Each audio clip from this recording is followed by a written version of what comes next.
Hey guys, today I'm reading AI's Expanding Capabilities, a Double-Edged Sword, Key Insights from Stanford HAI 2024 AI Index Report.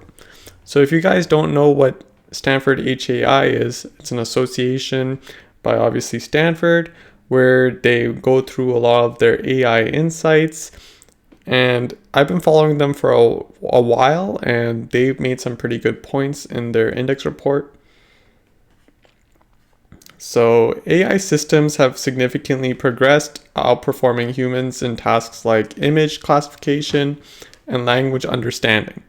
Models like GPT-4, Gemini Ultra have impressive multimodal capabilities, and AI is becoming more integrated.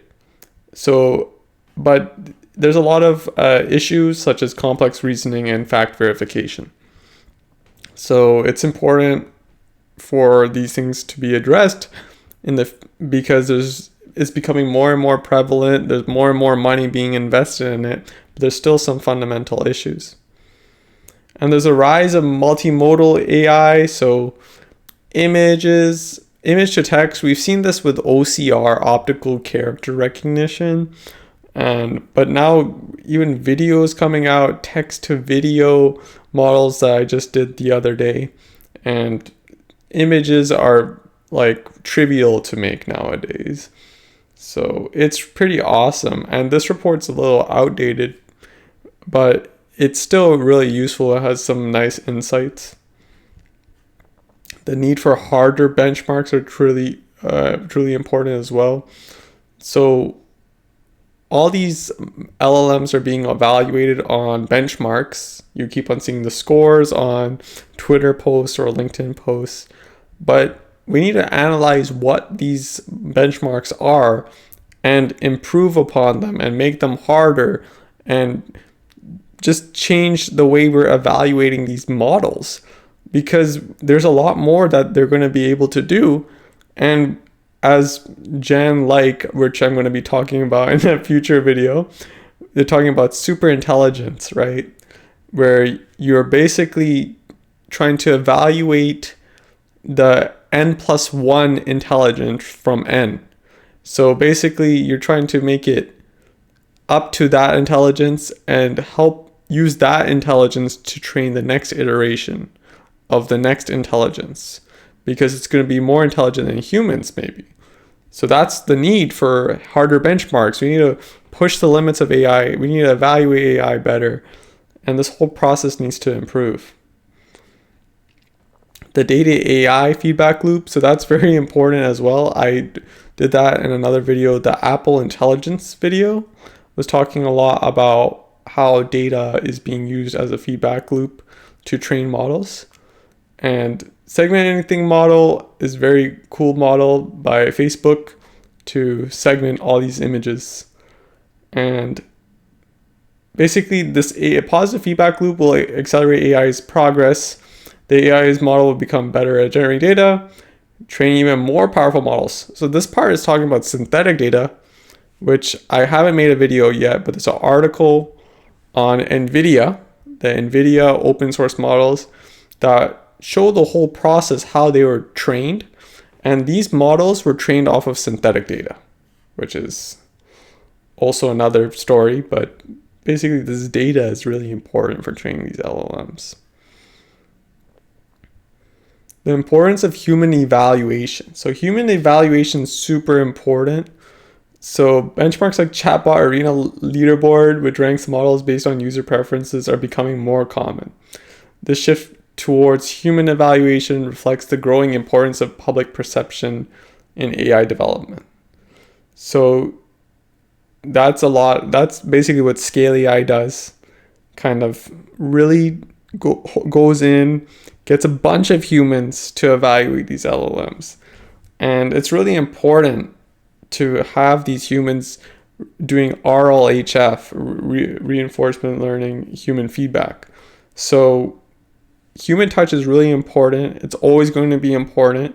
When I'm coding on an LLM and it keeps on giving me long code or bad code, or when I'm doing anything with AI, you have to have the human in the loop.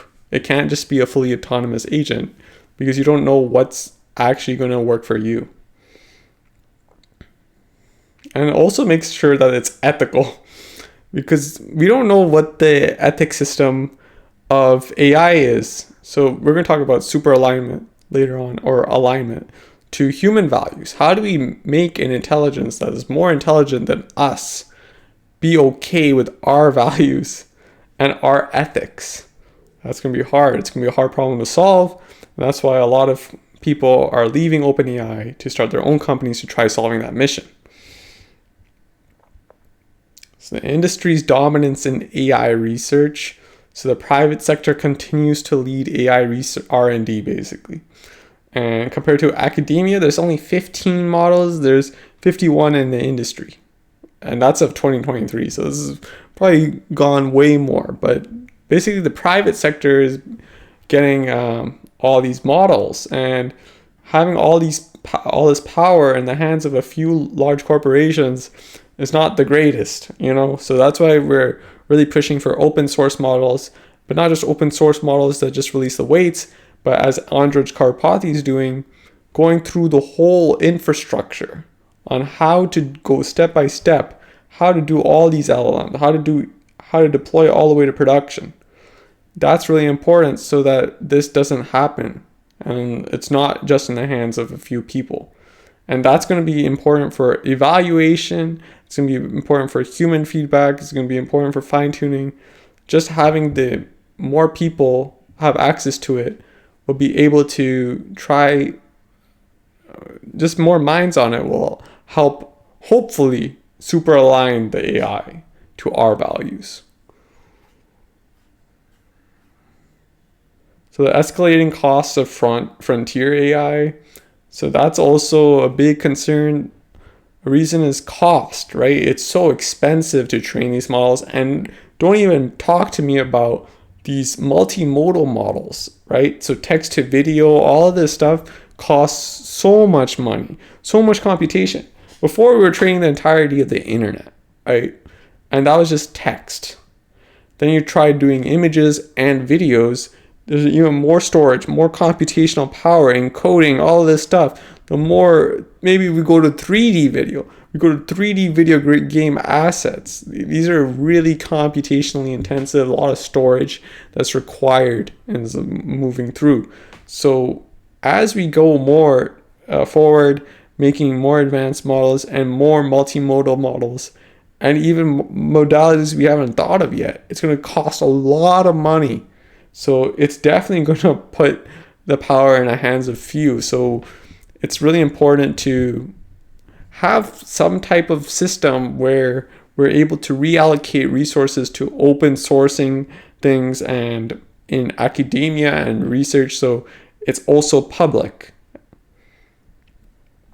And the US is a global AI powerhouse, and this is outdated statistics, but as you've noticed, it's just like crazy right now in AI. I live in the Bay Area, and there's Anthropic, and there is obviously OpenAI, then there's Gemini in the South Bay, and then basically all these different models. There's also all these smaller models and Llama, of course, and everything, and a lot of stuff is in the Bay Area. So it's all concentrated in a small area, and we need to have a system of making it more globalized and more accessible to the general population. And generative AI investment boom, there's just a lot of money that's going around, and it's not just $25 billion. It's like a lot of money that's going around nowadays. Like Elon's company just got funded $6 billion by Andreessen Horowitz, and there's a lot more companies coming their way. OpenAI is valued at around $80 billion. That's what I looked at. And it's just craziness. And the most venture capital that happens is only in the US and the Bay Area. So it really there needs to be more systems to reallocating the resources to having more access to funds and material to train, which is like Andrej Karpathy, and also deep learning.ai, by Andrew Nguyen, NG. He's great, and just having more resources available and also capital for other people to work on this is really important. The impact of AI on productivity in the workforce, it's still getting there, and as we read in the McKinsey article, it's still going to take some time for it to actually affect the workplace. But and let's just see what they're talking about. So there's concerns about job displacement. The impact of AI is on the workforce is a complex issue with potential benefits and drawbacks. AI adoption mitigate negative impacts, ensure the workforce can adapt to new roles that AI technologies are implemented ethically, responsibly, will be vital to maximizing the benefits of AI while minimizing adverse effects. So let's talk about some of the adverse effects. For example, say we displace a lot of workers that are low-skilled data entry labor, and then say they're going to use AI to do SQL queries. We got to make sure that they're able to, it's called transitory employment, or in economics, where you're essentially getting all these people who are from one job to the other job. You have a skill gap there. So there needs to be training and more resources. And that is lacking right now. And it needs to have a lot more infrastructure, and probably needs to have government intervention at some level, because as AI improves dramatically, as we're seeing, it could be possible that a lot of jobs do get displaced, and we need a system that is able to mitigate some of these adverse effects